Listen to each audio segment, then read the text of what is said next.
Bem-vindo ao canal Total Audiolivros. Gradiva de Jensen e outros trabalhos. Escritores criativos e devaneio, 1908-1907. Nota do editor em inglês. Este trabalho foi originalmente pronunciado como conferência a 6 de dezembro de 1907, diante de uma plateia de 90 pessoas, nos salões do editor e livreiro vienense Hugo Heller, que também era membro da Sociedade Psicanalítica de Viena. Um minucioso resumo da conferência apareceu, no dia seguinte, no Diário Vienense da Zeit, mas a versão completa de Freud foi publicada pela primeira vez no início de 1908, num novo periódico literário de Berlim. Alguns problemas da literatura criativa haviam sido mencionados pouco antes no estudo de Freud sobre gradiva, e cerca de 1 ou 2 anos antes ele examinara a questão em um ensaio não publicado sobre tipos psicopáticos no palco, em 1924 a 1905. O interesse principal deste artigo, como o do que se segue, escrito na mesma época, reside no exame das fantasias. Escritores criativos e devaneios. Nós, leigos, sempre sentimos uma intensa curiosidade, como o cardeal que fez uma idêntica indagação a Ariosto, em saber de que fontes esse estranho ser, o escritor criativo, retira seu material, e como consegue impressionar-nos com o mesmo e despertar-nos emoções das quais talvez nem nos julgássemos capazes.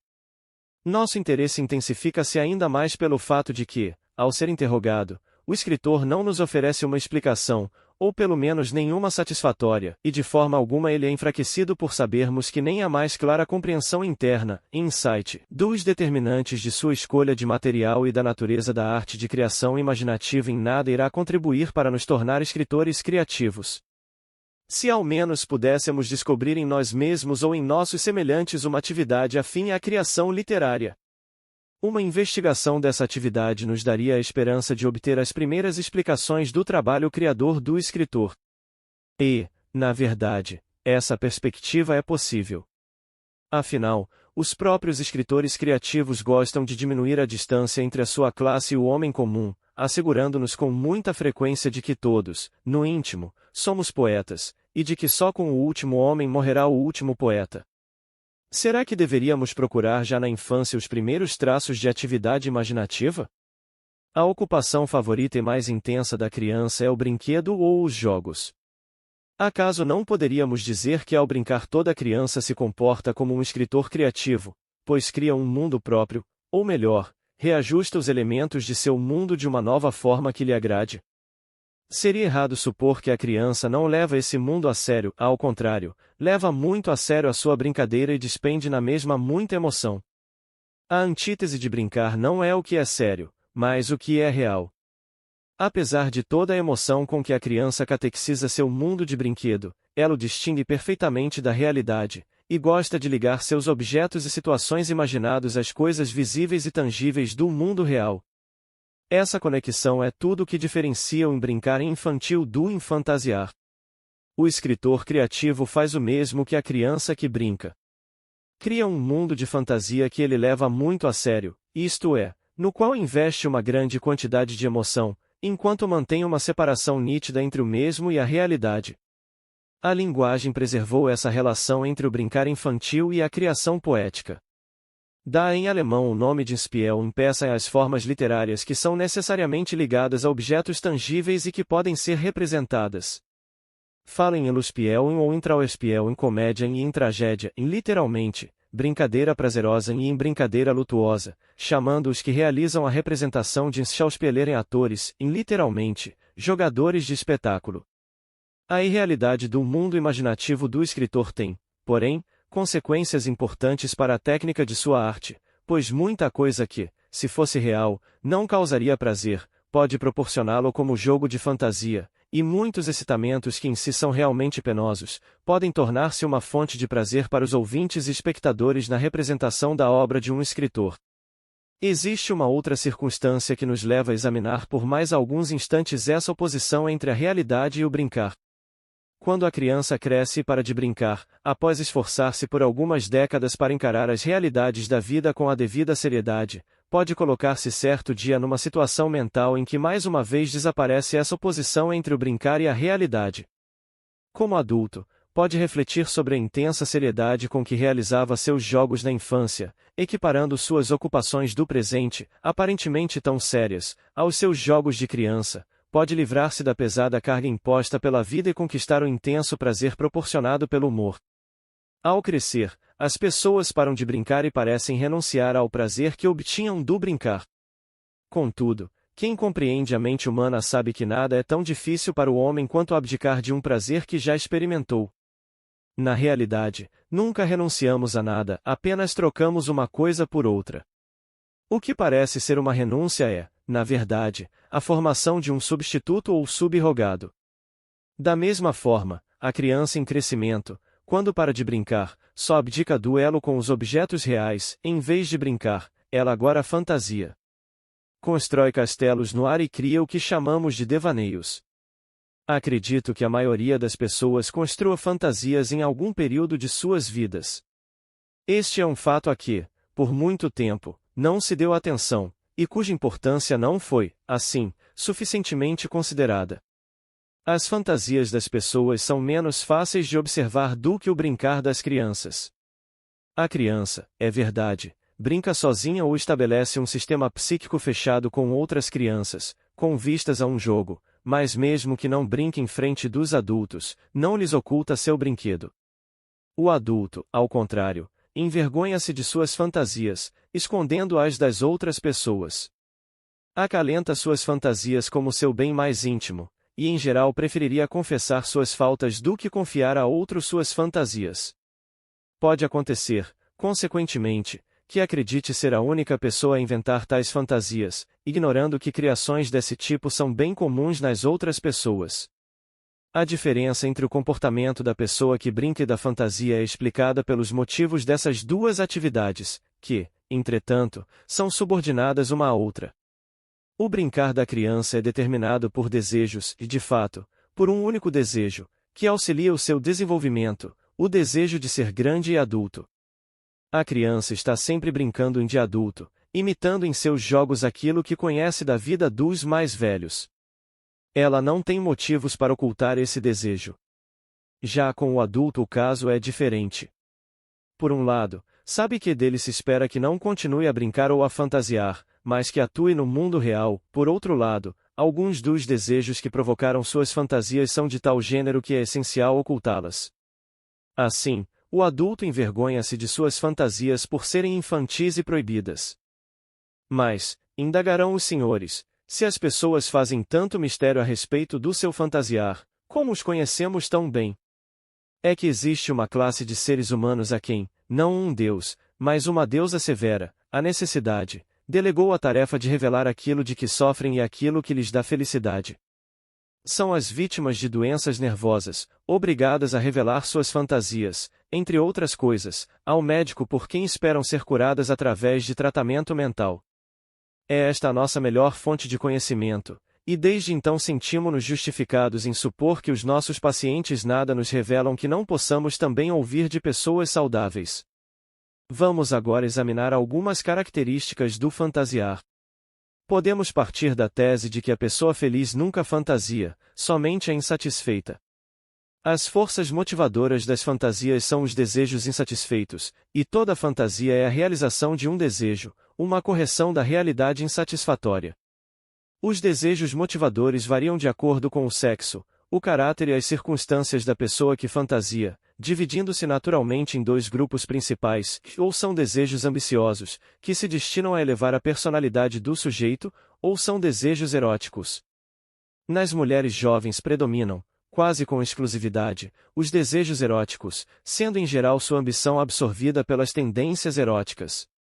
Nos homens jovens os desejos egoístas e ambiciosos ocupam o primeiro plano, de forma bem clara, ao lado dos desejos eróticos. Mas não acentuaremos a oposição entre essas duas tendências, preferindo salientar o fato de que estão frequentemente unidas. Assim como em muitos retábulos em que é visível num canto qualquer o retrato do doador, na maioria das fantasias de ambição podemos descobrir em algum canto a dama a que seu criador dedicou todos aqueles feitos heróicos e a cujos pés deposita seus triunfos. Veremos que aqui existem motivos bem fortes para ocultamento. A jovem bem educada só é permitido um mínimo de desejos eróticos, e o rapaz tem de aprender a suprimir o excesso de autoestima remanescente de sua infância mimada, para que possa encontrar seu lugar numa sociedade repleta de outros indivíduos com idênticas reivindicações. Não devemos supor que os produtos dessa atividade imaginativa, as diversas fantasias, castelos no ar e devaneios, sejam estereotipados ou inalteráveis. Ao contrário, adaptam-se às impressões mutáveis que o sujeito tem da vida, alterando-se a cada mudança de sua situação e recebendo de cada nova impressão ativa uma espécie de encarimbo de data de fabricação. A relação entre a fantasia e o tempo é, em geral, muito importante. É como se ela flutuasse entre três tempos, os três momentos abrangidos pela nossa ideação.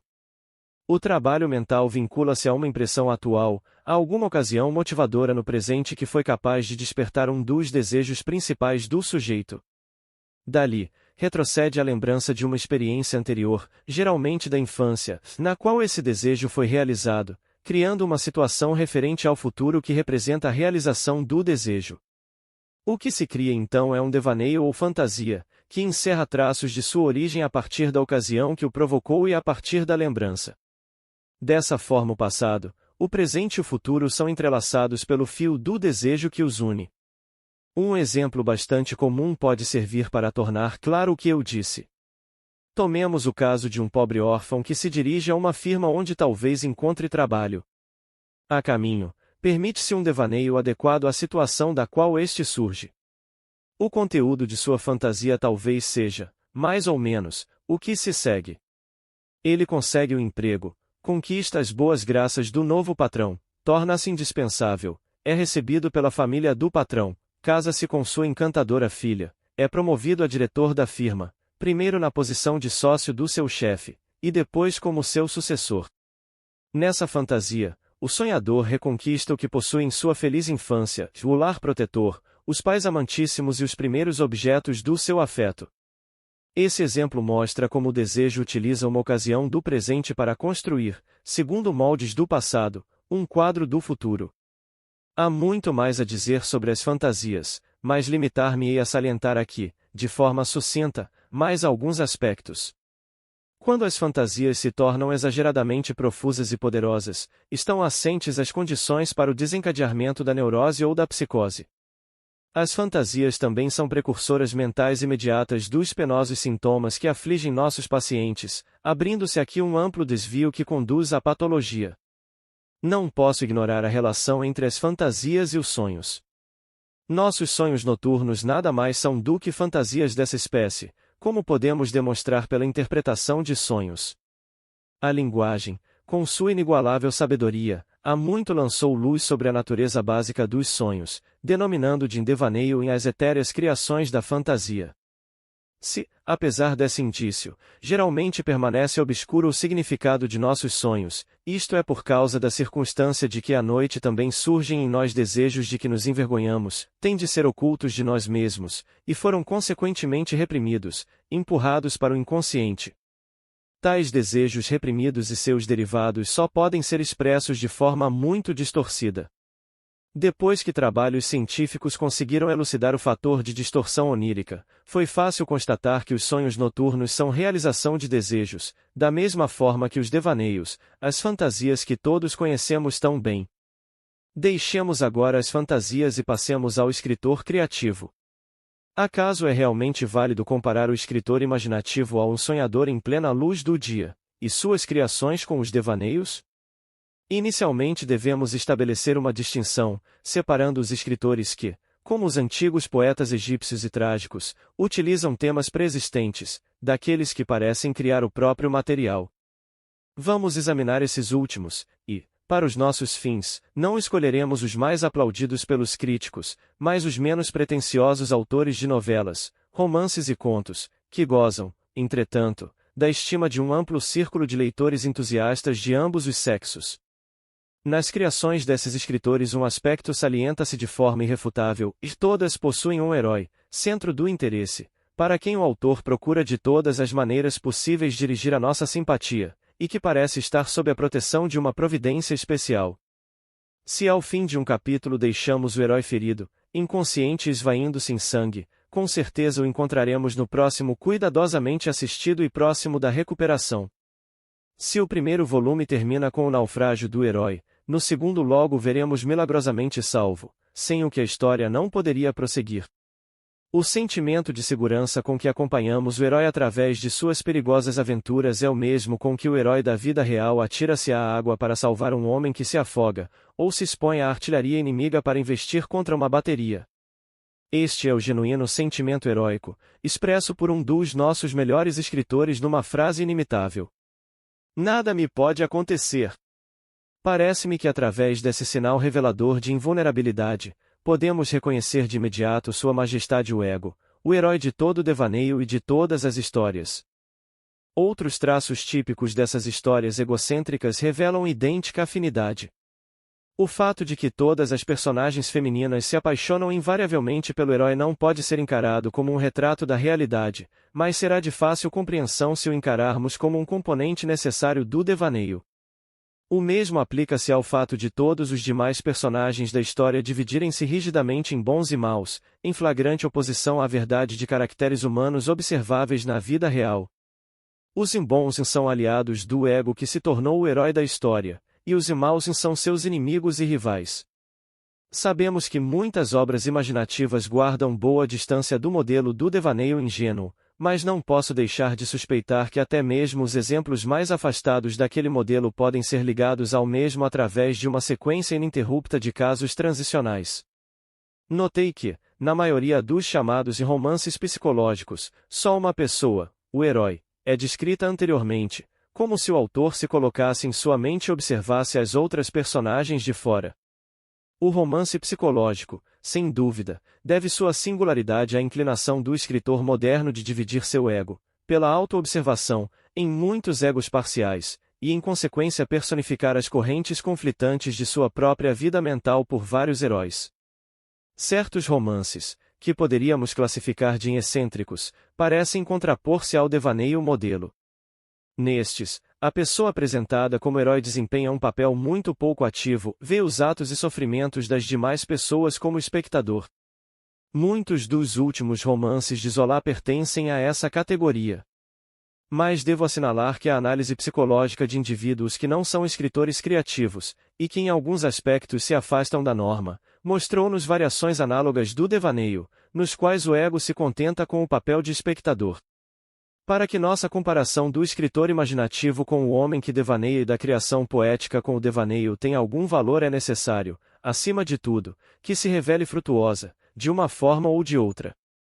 Tentemos, por exemplo, aplicar a obra desses autores à nossa tese anterior referente à relação entre a fantasia e os três períodos de tempo, e o desejo que o entrelaça, e com seu auxílio estudemos as conexões existentes entre a vida do escritor e suas obras.